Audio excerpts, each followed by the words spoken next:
I did not record it.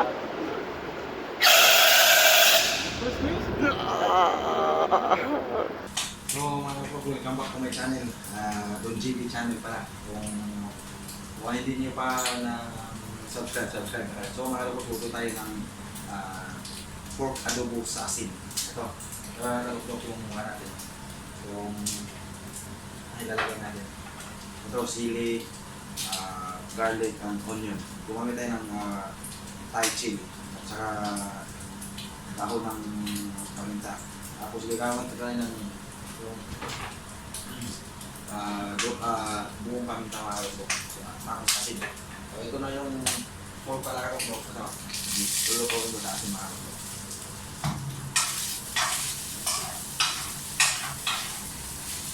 So ito mga bro, pamamikaan nyo natin. Tapos yung muntikan niya, yung i-luto natin sa garlic, onion, and also the chili red. Tapos i-assign muna natin yung pork. Nahan natin yung apoy mga bro para hindi siya maluto.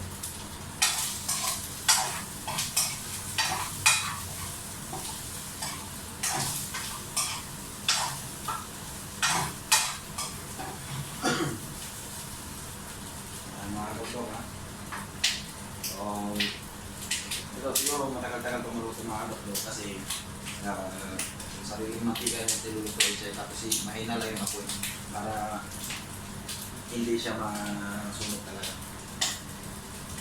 Mamaya, pag lumabas na yung mantika niya, so lulutuin natin yung garlic. Pero unahin natin yung garlic, gawin na rin ito.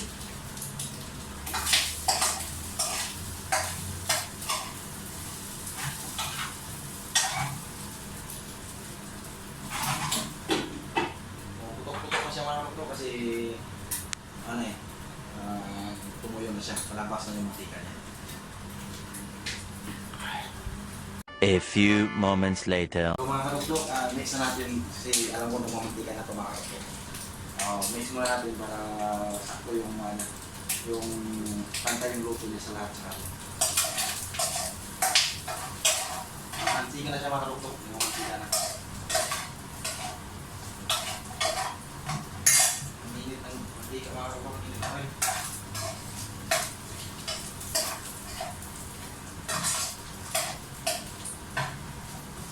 Ito siya mga karuslok, mapulihan talaga natin yung golden brown talaga siya. Pero depende na yun sa inyo mga karuslok, kung magluto kayo ng adobo sa asin, pwede nyo lagyan ng oyster din. Depende na yan sa inyo kapag luto, discard nyo sa pagluto.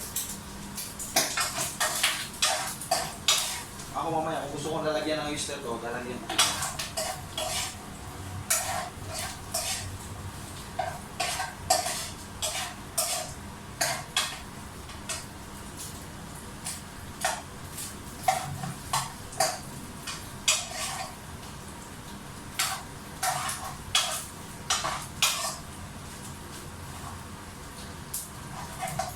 Iba-iba naman tayo ng diskarte sa pagluto eh. Kasi ito, ko sa mga Tagalog rin, Bicol, Bisaya, ganito rin sila magluto ng adobo sa asin. Hindi ko lang alam kung ano ilalagay nyo, pero sa akin ito lang. Tapos, kung gusto ko maglagay ng oyster mamaya, lalagay.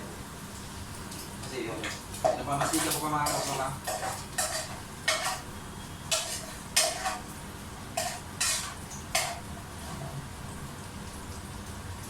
Saka yung apoy talaga, mintin talaga yan, yung mahina lang, yung sakto lang. Para hindi siya masunog. Kasi yung ginamit natin yung pang-adobo, yung maliliit ito, yung maliliit na hiwa.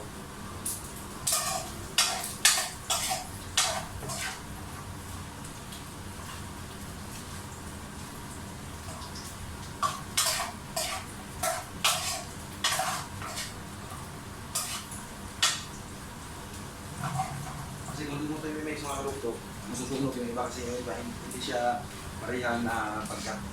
Hindi same size sa pagkat. Malalaki yung kamay. Ang iba nangilit.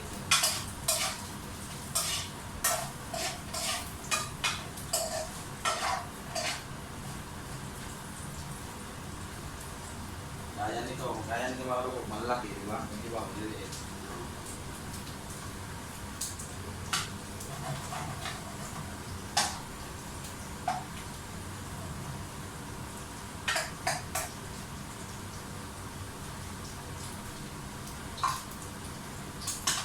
Actually, first time ko magluto dito kasi dito sa Dubai, pero sa Pilipinas, ang ilang ulit ako nagluto nito. Alala ko kasi yung kaibigan ko kanina, si Jim, gusto magluto dito. Sabi ko, magluluto rin pa ako. Para ito.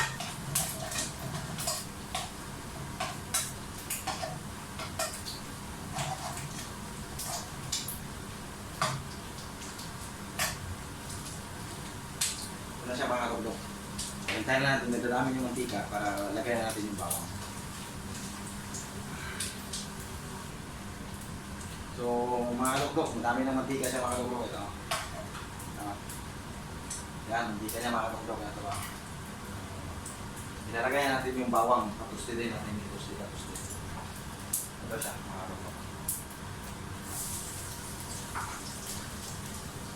Tapos bago yung pag natusti na yung bawang mga luglok, lagay natin yung sibuyas.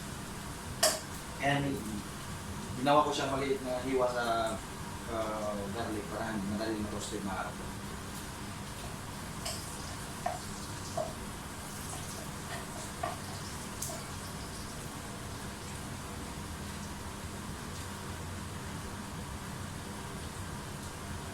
Roasted yan kahit lagayan natin lahat mga araw.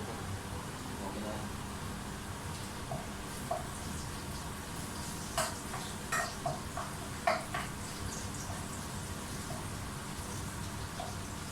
Mabango na siya karupok, amoy na yung bawang.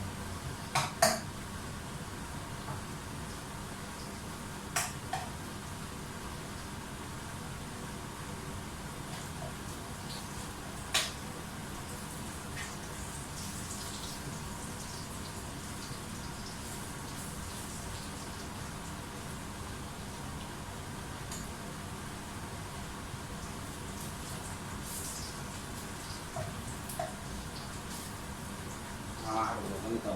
Pero hindi pa siya kulang pa yan, mga 1 minute pa yan mga karupok. Lagayan natin mga karupok yung onion.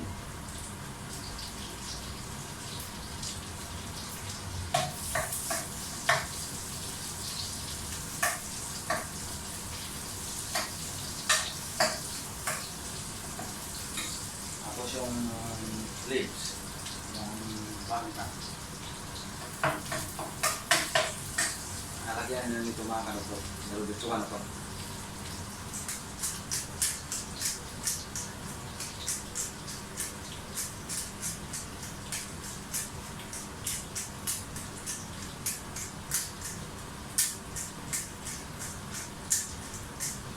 Yan ang mga karupok.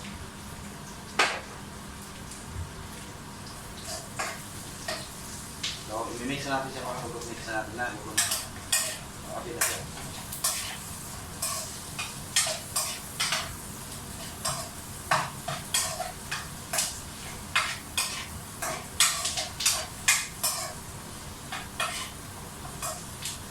So, lagay natin yung sili mga karupok. Parang pa-aroma yung mga karupok yung sili.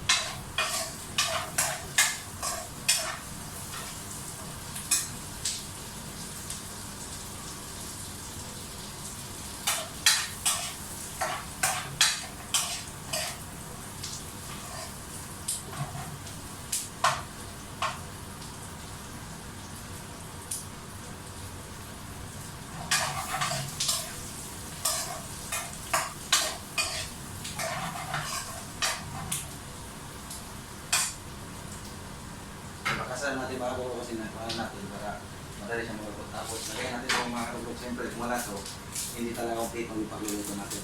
Yung magic sarap.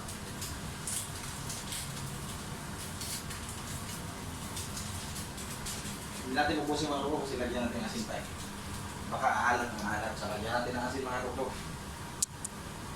Akin na to mga karupok kasi baka lagyan ko pa ng twister eh.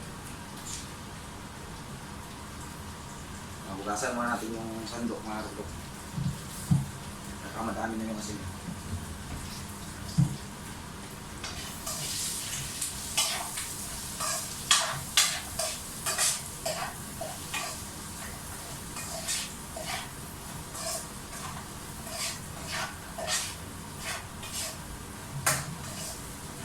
Mix na natin siya mga karupok. Pupulang lang pupula siya para lahat mag-golden brown.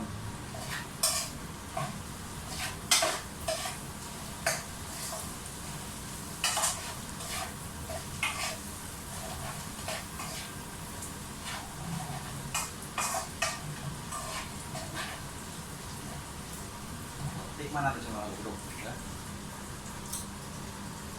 Okay na lang yung mga tulog.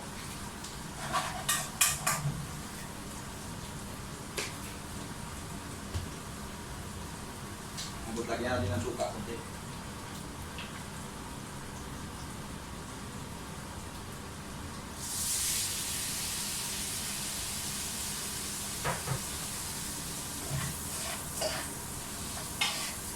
Pampamoy lang mga tulog, kawala sa amoy ng pork.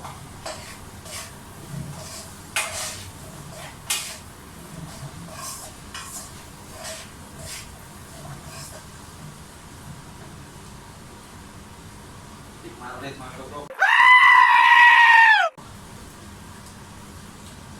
Baka na.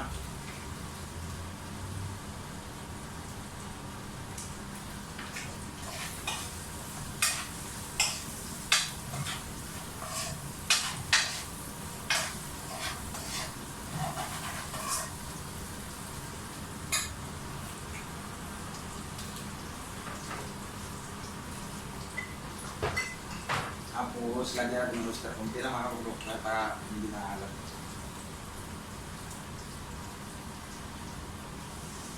Baka magalit sa misis, hindi kakain, hindi lagyan ng roaster.